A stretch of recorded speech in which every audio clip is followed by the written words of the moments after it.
Hello everyone, welcome back. तो आज हम बीआरएस बैंक रिकंसोलिएशन स्टेटमेंट का प्रैक्टिकल एग्जांपल नंबर 4 सॉल्व करने वाले। तो फटाफट उसे डिस्कस करते हैं। जो पॉइंट ऑफ डिफरेंस है उसके डेबिट क्रेडिट मार्क करते हैं एंड बीआरएस का स्टेटमेंट बनाते हैं, राइट। तो उन्होंने क्या कहा है, from the following details prepare bank reconciliation statement as on 31 December 2018। तो हमें सिंपली बीआरएस का स्टेटमेंट बनाना है, राइट। तो उन्होंने क्या दिया है, फर्स्ट पॉइंट उन्होंने दिया bank overdraft as per cash book on 31 December 2018 was 48,450। तो ये बन गया हमारे लिए स्टार्टिंग पॉइंट। इसे मैं साइड में नोट डाउन करके रख रहा हूं as bank overdraft as per cash book.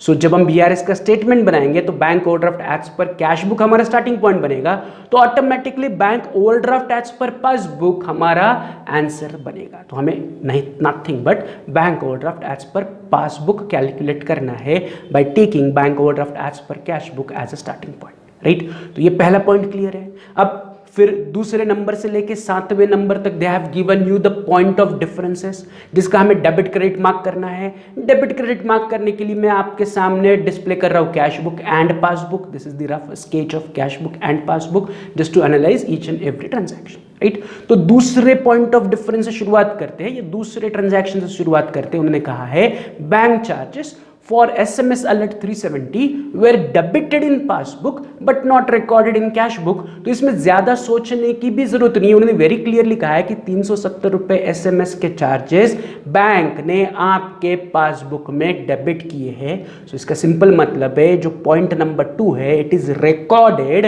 In passbook debit side. It is simply recorded on passbook debit side, मतलब मेरा दूसरा ट्रांजैक्शन इज डेबिट। ये सॉरी नो, उसके आगे मैं डीआर लिख रहा हूँ।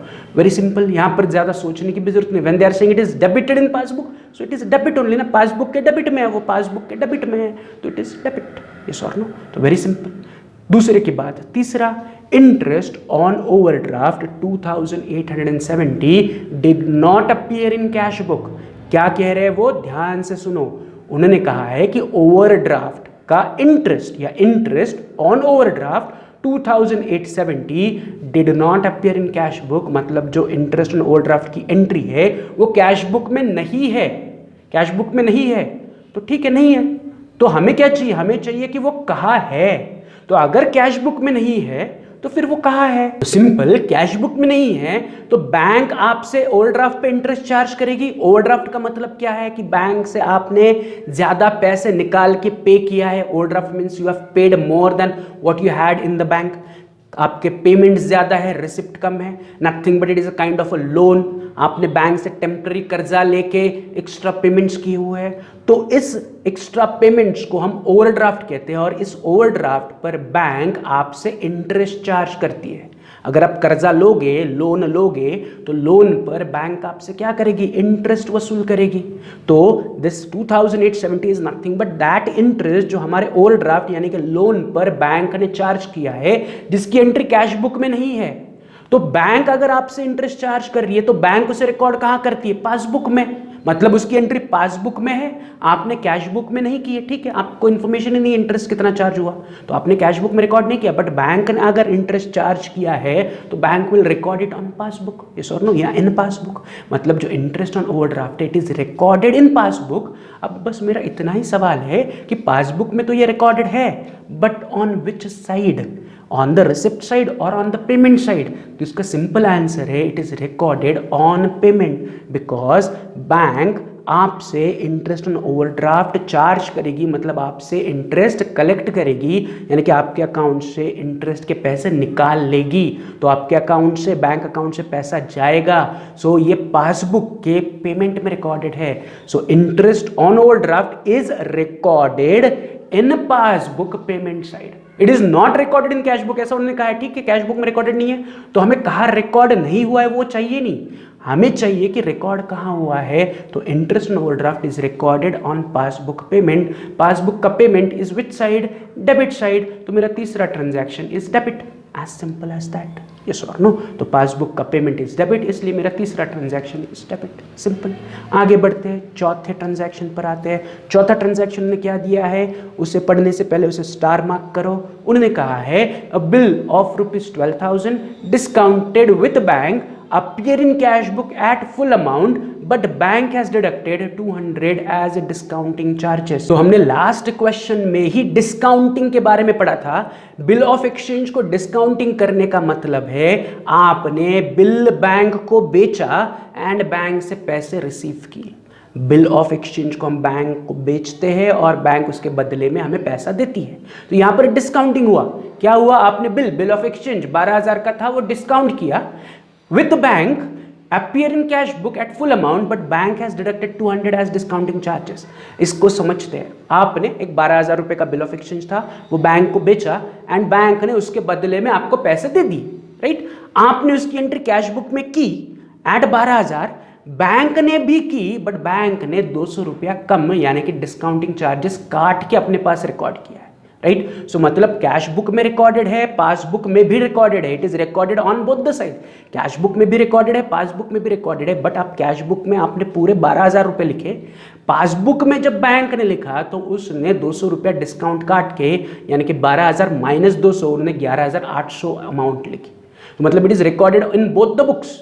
तो हमें एनालाइज करना पड़ेगा कि कहाँ कितना लिखा है एंड बड़ी अमाउंट कहाँ है, राइट। तो पहले फिर से मैं ट्रांजैक्शन पढ़ रहा हूं। Bill of 12,000 discounted with bank appear in cash book. तो it appear in cash book मतलब कैश बुक में रिकॉर्डेड है, तो मैं कैश बुक में उसे एंटर करूंगा, राइट। कौन सी तरफ रिकॉर्ड करूंगा? तो जब आप बिल डिस्काउंट करते हो तो बिल डिस्काउंटिंग का मतलब है आप बिल बैंक को बेचते हो और उसके बदले में आपको पैसा मिलता है। तो डिस्काउंटिंग की एंट्री मैं कैश बुक के रिसिप्ट साइड में करूंगा। बट मैंने क्या किया? It appear in cash book at full amount that is 12,000, मतलब मैंने कैश बुक में 12,000 पूरे लिखे। It is recorded in cash book at full amount. Cash book के कौन से तरफ? रिसिप्ट में लिखा। Y receipt? बिल को मैं बैंक को दूंगा, उसके बदले में बैंक मुझे पैसा देगी, तो पैसा मिलने पर मैं उसे रिसिप्ट में लिखूंगा। मैं as a businessman cash book में एंटर करूंगा, तो कैश बुक के रिसिप्ट में मैंने बिल की पूरी अमाउंट 12,000 लिखी। बट आगे उन्होंने कहा है कि बैंक ने पासबुक में उसे रिकॉर्ड किया 200 रुपया काट के।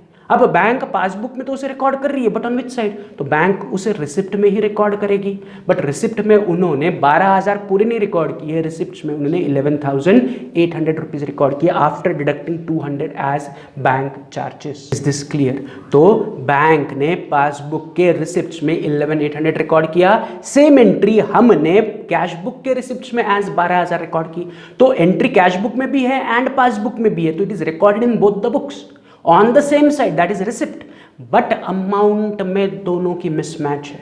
तो अब जैसे हमने पहले भी डिस्कस किया है, हमें गलती नहीं सुधारना है, मुझे ये चेक करना है कि ज्यादा अमाउंट मैंने कहाँ लिखी है, एक्सेस अमाउंट मैंने कहाँ लिखी है। तो मैंने एक्सेस अमाउंट कैश बुक में लिखी है या पासबुक में लिखी है? आंसर इज कि मैंने एक्सेस अमाउंट कैश बुक में लिखी है, या जो कैश बुक की अमाउंट है वो बड़ी है देन पासबुक की अमाउंट, मीन्स एक्सेस अमाउंट यहां पर है। तो I have to just cross check कि कितने से एक्सेस है, कितने से ज्यादा लिखा है। तो कैश बुक के रिसिप्ट में मैंने 200 रुपए एक्सेस लिखे हैं। कैसे 200 रुपए एक्सेस?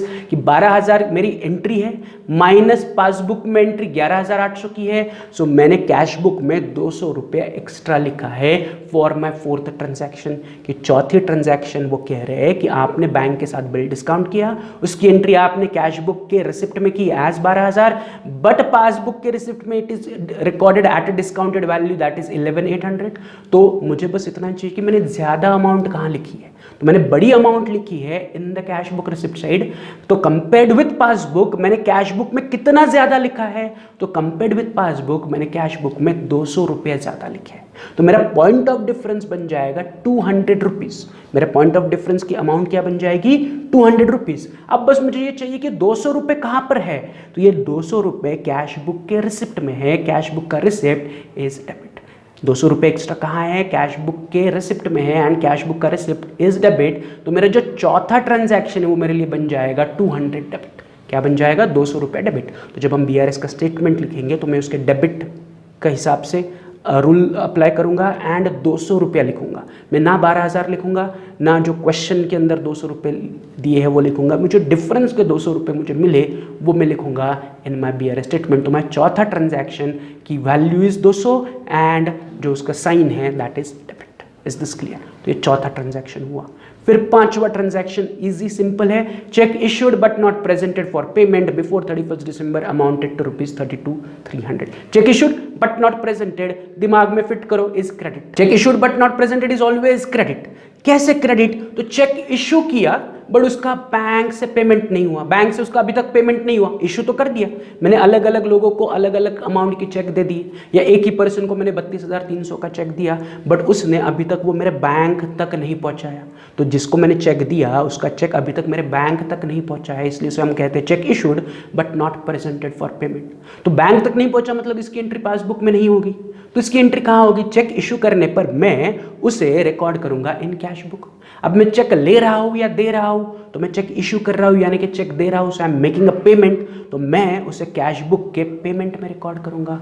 अब कैश बुक का payment is which side? Cash book का पेमेंट इज क्रेडिट, सो मेरी पांचवी ट्रांजैक्शन इज क्रेडिट, यस और नो? तो it is very simple. So मेरा पांचवा ट्रांजैक्शन बन गया क्रेडिट, या मैंने सिंपल आपको कहा है कि ऐसी ट्रांजैक्शन आएगी तो it is always credit. Check issued but not presented is credit and check deposited but not collected is always debit, right? दोनों ऑपोजिट ऑफ ईच अदर है। तो अगर आप उसे लर्न करना चाहते हो तो भी चलेगा, नहीं तो गो विद द लॉजिक कि मैंने चेक इशू किया, चेक इशू करने पर मैं कहाँ रिकॉर्ड करूंगा?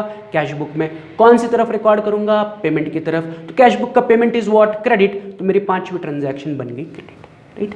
उसी प्रकार छठी ट्रांजैक्शन क्या दी उन्होंने? check amounting to 24,000 deposited into bank but only a check of 8,000 was collected by bank before 31st December 2018। हम BRS बना रहे 31st December 2018 का, तो 31st December 2018 से पहले क्या क्या हुआ वो हमें कंसिडर करना है। तो मैंने टोटल 24,000 रुपीज के चेक बैंक में डिपॉजिट किए, उस 24,000 में से 8,000 रुपए के चेक क्लियर हुए एंड उसका पैसा बैंक अकाउंट में आ गया। तो 24 में से 8 के पैसे आ गए, या 24,000 में से 8,000 रुपीज का पैसा बैंक खाते में आ गया। तो माय क्वेश्चन इज कि कितना पैसा अभी तक बैंक खाते में नहीं जमा हुआ? तो अभी तक 16,000 रुपीज बैंक खाते में जमा नहीं हुआ। 24 माइनस 8 16,000, तो my 16,000 will became point of difference कि 24 में से 8,000 क्लियर हो गए, 24,000 रुपए के चेक मैंने बैंक में जमा किए, उसमें से 8,000 रुपीज के चेक क्लियर हुए, तो अभी भी 16,000 रुपीज के चेक क्लियर नहीं हुए हैं। तो जो चेक क्लियर नहीं हुए हैं वही मेरा पॉइंट ऑफ डिफरेंस बनेगा विच इज 16,000। तो अब बस मुझे इतना ही सोचना है कि 16,000 रुपए की एंट्री कहां पर है? तो 16,000 रुपए के चेक मैंने डिपॉजिट किए, तो डिपॉजिट करने पर मैं उसे रिकॉर्ड करूंगा कैश बुक में। अभी भी ये 16,000 रुपए के चेक सिर्फ डिपॉजिट हुए, उसके पैसे बैंक अकाउंट में नहीं आए हैं, राइट? तो it is not recorded in passbook, it is recorded only in cash book. On which side? On the receipt side. Why receipt? क्योंकि मैं वही चेक बैंक में डिपॉजिट करूंगा जो मुझे मिलेंगे। तो किसी ने मुझे चेक दिया, वो मैंने बैंक में डिपॉजिट किया, तो मुझे जब चेक मिलेगा तो मैं उसे कैश बुक के रिसिप्ट में रिकॉर्ड करूंगा। मतलब जो 16,000 रुपए के चेक जो हमने बैंक में जमा किए बट बैंक अकाउंट में अभी तक उसके पैसे जमा नहीं हुए, is recorded only in cash book के रिसिप्ट। अब मुझे बस इतना ही देखना है कि कैश बुक का receipt is what? Cash book का receipt is debit, so nothing but my sixth transaction is debit. तो सिक्स्थ ट्रांजैक्शन 16,000 डेबिट। तो जब मैं BRS का स्टेटमेंट लिखूंगा उसमें मैं डेबिट की अमाउंट उठाते वक्त 16,000 रुपया उठाऊंगा। Is this clear? तो 16,000 debit is my sixth point of difference की वैल्यू, राइट? सिक्स्थ के बाद सातवीं ट्रांजैक्शन सिंपल है, इजी है, paid stationery bill 11,300 by debit card not recorded in cash book. तो मैंने डेबिट कार्ड थ्रू अपने प्रिंटिंग स्टेशनरी का बिल पे किया जिसकी एंट्री कैश बुक में नहीं है, ठीक है? कैश बुक में नहीं है, तो आई हैव टू थिंक कि वेयर इट इज रिकॉर्डेड। अगर आप डेबिट कार्ड से पे करोगे तो डेबिट कार्ड से पे करने पर बैंक को तुरंत इंफॉर्मेशन मिल जाएगी कि आपके डेबिट कार्ड से पैसे गए एंड बैंक उसे इमीडिएटली कहाँ रिकॉर्ड करेगी? बैंक उसे रिकॉर्ड करेगी इन पासबुक, यस और नो? मतलब आपने डेबिट कार्ड से प्रिंटिंग के पैसे पे किए या स्टेशनरी के पैसे पे किए, is recorded in passbook. On which side? Payment और रिसिप्ट? तो answer is it is recorded on the payment side, क्योंकि आपने पे किया पैसा डेबिट कार्ड से तो आपके अकाउंट से पैसा जाएगा। सो it is recorded in passbook payment side. अब पासबुक का पेमेंट साइड देखो इज व्हाट? पासबुक का पेमेंट साइड इज डेबिट, तो सातवीं ट्रांजैक्शन भी मेरे लिए डेबिट बन गई, यस और नो? तो यहां पर हमने सारे पॉइंट ऑफ डिफरेंस को एनालिसिस कर दिया एंड डेबिट क्रेडिट मार्क किया। तो अगर आप देखोगे तो दूसरी, तीसरी, चौथी, छठी एंड सातवां point of difference are debit and there is only 1/5 transaction as a credit. तो इन्हीं डेबिट क्रेडिट्स को मिला के फॉर्मूला अप्लाई करके हमें BRS का स्टेटमेंट बनाना है। यस और नो? तो BRS स्टेटमेंट बनाने के लिए again we need to follow 4 steps. तो ये 4 स्टेप्स इस प्रकार है। उसका स्टेप 1 क्या कहता है? Draw a format. तो मैं इमीडिएटली फ्रेश पेज पर आ रहा हूँ एंड फॉर्मेट रेडी कर रहा हूँ in the books of dash, क्योंकि उन्होंने फिर से नाम नहीं दिया है किसके लिए हमें बनाना है। फिर उन्होंने दिया है बैंक रिकंसिलिएशन स्टेटमेंट, राइट। फिर एज ऑन 31 दिसंबर 2000, डेट हमारे पास क्वेश्चन में है 31 दिसंबर 2018 के लिए हमें BRS बनाना है, राइट। तो मेरा फॉर्मेट बन गया, आपका भी रेडी होना चाहिए फॉर्मेट। अगर रेडी है तो हम अगले स्टेप पर चलते हैं। स्टेप 2 क्या कहता है? Select a starting point. Starting point select करो। तो हमारे क्वेश्चन का स्टार्टिंग पॉइंट ऑलरेडी हमने नीचे मार्क करके रखा है, साइड में मार्क करके रखा है as bank overdraft as per cash book. तो मैं इस bank overdraft as per cash book को उठा के हमारे BRS के स्टेटमेंट में लिख रहा हूँ bank overdraft as per cash book 48,450। तो मेरा स्टार्टिंग पॉइंट आ गया। अब स्टेप तीसरा क्या कहता है? स्टेप 3 कहता है select formula as per starting point. Starting point select हो गया। अब फॉर्मूला, डेबिट के आइटम्स ऐड करने हैं, सब ट्रैक करने हैं, क्रेडिट के आइटम्स ऐड करने हैं, सब ट्रैक करने हैं, वो फॉर्मूला हमें सिलेक्ट करना पड़ेगा। तो हमारे पास 4 अवेलेबल फॉर्मूलाज है, यस और नो? तो 4 अवेलेबल फॉर्मूले में से हमारा स्टार्टिंग पॉइंट क्या है, उसके हिसाब से हम फॉर्मूला डिसाइड करेंगे। तो हमारा स्टार्टिंग पॉइंट है bank overdraft as per cash book, right. तो bank overdraft as per cash book यानी कि पॉइंट नंबर 3, तो मुझे थर्ड फॉर्मूला यानी कि add debit minus credit use करना पड़ेगा। तो I am going with formula number 3, add debit minus credit. मतलब जो मेरे डेबिट के पॉइंट ऑफ डिफरेंसेस उन्हें ऐड करूंगा, क्रेडिट के पॉइंट ऑफ डिफरेंसेस को सब्ट्रैक्ट करूंगा एंड मुझे फाइनल आंसर मिल जाएगा। Is this clear? तो हमारा फॉर्मूला क्लियर है। तो मेरा स्टेप 3 कंप्लीटेड, सिलेक्ट कर लिया मैंने फॉर्मूला। अब स्टेप 4 क्या कहता है? Prepare BRS।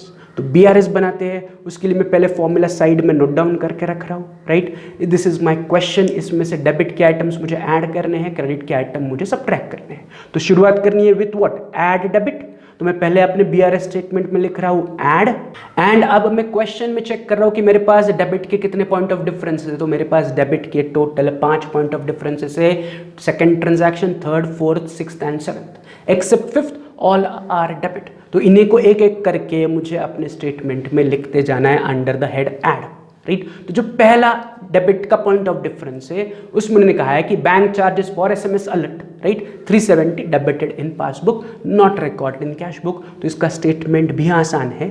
तो मैं अपने स्टेटमेंट में आ रहा हूँ, BRS में आ रहा हूँ और स्टेटमेंट लिख रहा हूँ bank charges for SMS alert not recorded in cash book 370, कि SMS अलर्ट के बैंक चार्जेस हमने कैश बुक में रिकॉर्ड नहीं किए हैं, इनर कॉलम में 370। सिंपल, ये क्लियर है।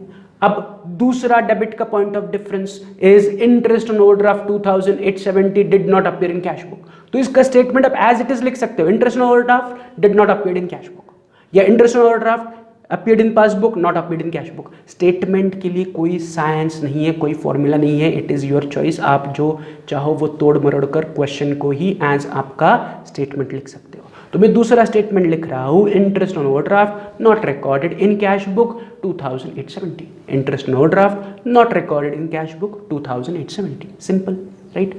फिर अगला पॉइंट ऑफ डिफरेंस, तीसरा डेबिट का point of difference, a bill of 12,000 discounted with bank appear in cash book at full amount but has been deducted 200 discounting charges, but bank ने 200 रुपया as bank charges deduct किया था। तो we are talking about 200 rupees bank charges. तो मैं तीसरा statement इस प्रकार बना रहा हूँ, मैं लिख रहा हूँ bill of exchange discounting charges not recorded in cash book ₹200, कि बिल ऑफ एक्सचेंज के 200 रुपये डिस्काउंटिंग चार्जेस हमने कैश बुक में रिकॉर्ड नहीं किए, हमने कैश बुक में पूरे 12,000 लिखे, जबकि बैंक ने 12,000 में से 200 रुपया डिस्काउंटिंग का चार्जेस आपके अकाउंट से चार्ज किया था, वो मैंने कैश बुक में रिकॉर्ड नहीं किया। इसलिए मैं वही लिख रहा हूँ कि bill discounting charges not recorded in cash book ₹200। तो ये मेरे डेबिट का तीसरा पॉइंट ऑफ व्यू हुआ या तीसरा पॉइंट ऑफ डिफरेंस हुआ। अब तीसरे के बाद डेबिट का चौथा पॉइंट ऑफ डिफरेंस उन्होंने कहा है कि मैंने 16,000 रुपए के चेक बैंक में जमा किए, जिसका पैसा अभी तक बैंक में जमा नहीं हुआ। चेक जमा हुए बट पैसा अभी तक बैंक अकाउंट में जमा नहीं हुआ। मैंने टोटल 24,000 के चेक बैंक में डिपॉजिट किए थे, 8,000 के क्लियर हुए, 16,000 के क्लियर नहीं हुए। तो जितने के चेक क्लियर नहीं हुए मैं उसी को BRS में इंक्लूड करूंगा। तो मेरा सिंपल स्टेटमेंट बनेगा चौथा कि check deposited but not yet collected by bank ₹16,000, कि मैंने 16,000 रुपए के चेक बैंक में डिपॉजिट किए बट बैंक ने अभी तक इन चेक का पैसा क्लियर करके मेरे खाते में जमा नहीं किया। तो cheque deposited 100 but not yet collected ₹16,000। तो ये मेरा चौथा स्टेटमेंट हुआ। एंड डेबिट का last point of difference, paid stationery bill 11,300 by debit card not recorded in cash book, तो उसका भी स्टेटमेंट सिंपल बनेगा। तो मेरा डेबिट का पांचवा स्टेटमेंट बन रहा है stationery bill paid by debit card not recorded in cash book 11,300। Simple, nothing difficult. तो ये भी आसान है। अब इमीडिएटली क्या करो, ये जो 5 डेबिट के आइटम्स है इनका सम करो, आउटर कॉलम में लेके जाओ, that is 370 plus 2,870 plus 200 plus 16,000 plus 11,300, add करो, आउटर कॉलम में आ रहा है 30,740। कितना आ रहा है? 30,740। अब ये डेबिट के पॉइंट ऑफ डिफरेंसेस का सम है। इस डेबिट के पॉइंट ऑफ डिफरेंसेस को मुझे क्या करना है, रूल के हिसाब से अपने स्टार्टिंग पॉइंट में ऐड करना है। तो 48,450 प्लस 30,740, नीचे टोटल आ रहा है 79,190। 79,190 is my subtotal after adding the debit के point of differences. Is this clear? तो डेबिट के पॉइंट ऑफ डिफरेंसेस हो गया है। अब रूल में सेकंड क्या है, माइनस क्रेडिट। तो मुझे क्रेडिट के पॉइंट ऑफ डिफरेंस सब्ट्रैक्ट करने हैं, लेस करने हैं स्टेटमेंट में से। तो अपने स्टेटमेंट में मैं लिख रहा हूँ लेस, राइट, मैंने लेस लिखा। अब कौन से पॉइंट ऑफ डिफरेंस लेस करने, क्रेडिट के। तो क्वेश्चन में देखो there is only one credit का point of difference, that is transaction number 5। So credit में there is only one point of difference, उसी को उठा के मुझे लिखना है। तो उन्होंने क्या कहा है, check issued but not presented for payment before 31 दिसंबर ₹32,300 कि 32,300 के चेक मैंने इशू किए, लेकिन अभी तक बैंक से उनका पेमेंट नहीं हुआ। तो इसका स्टेटमेंट भी आसान है, जो हम हमेशा लिखते हैं, cheque issued but not presented for payment या cheque issued but not presented for payment. कोई दूसरा स्टेटमेंट नहीं लिखते, यही सेम स्टेटमेंट हम हर बार लिखते हैं। तो वही स्टेटमेंट में फिर से लिख रहा हूँ, as cheque issued but not yet presented for payment ₹32,300।